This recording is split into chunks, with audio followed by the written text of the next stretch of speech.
If the Oberth is the most useless starship, then the second most useless craft would have to be that of the Peregrine. However, unlike the Oberth, it's not because the design of the vessel is horrible. It's not because it was constructed badly. It's because its starfighters in the Trek universe are just too underpowered versus that of any other vessel. They work fine as couriers and perhaps are useful if you're attempting to hide. But these craft can largely not outrun bigger vessels, nor can they win in a fight.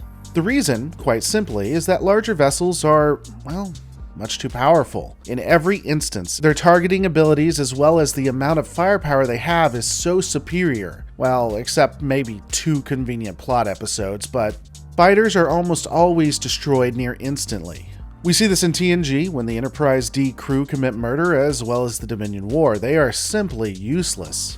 That said, as noted, they can be utilized in other situations, fighting other fighters, courier, recon, and stealth missions. And hell, you could still even use them in battle if you didn't care about the pilots. Now, combat aside, the chassis is apparently very versatile as several different variants exist. The vessels were observed in the 24th century and will often come with some form of phasers and photon torpedoes, though they don't have to. It really depends on the layout, and we'll talk about that in a bit. Let's break down a few of the variants. Attack fighters.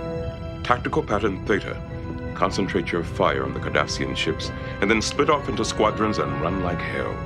The Federation attack fighter was one of the standard craft utilized by both civilian and Starfleet personnel. It could be seen at Starfleet Academy for training purposes, as a vessel for courier services, and sometimes by civilians. It was also utilized in military operations, like the battle at the Sacrifice of Angels. The fighter could be equipped to utilize almost any kind of armament. It ranged from Federation tech to Cardassian and even Pygorian. The ships could accommodate at least 3 phasers and 3 photon torpedoes. While it is rumored that the ship could handle quantum torpedoes, no actual evidence of them using such has ever been observed. Looking at another variant would be the Maquis Raider. Now, some may disagree that the Maquis Raider is a variant of the Peregrine Class. I honestly think they're wrong given the similarities are too great between the two vessels. If it is different, it's different in the same way that the various 24th century Klingon birds of prey are different. The Raider can range in size, accommodating anywhere from 2 to 3 persons to about 45, which makes it one hell of a fighter. It comes standard with Type 8 phasers and photon torpedo launchers. Given its name, you can guess who used it the most, which would be the Maquis.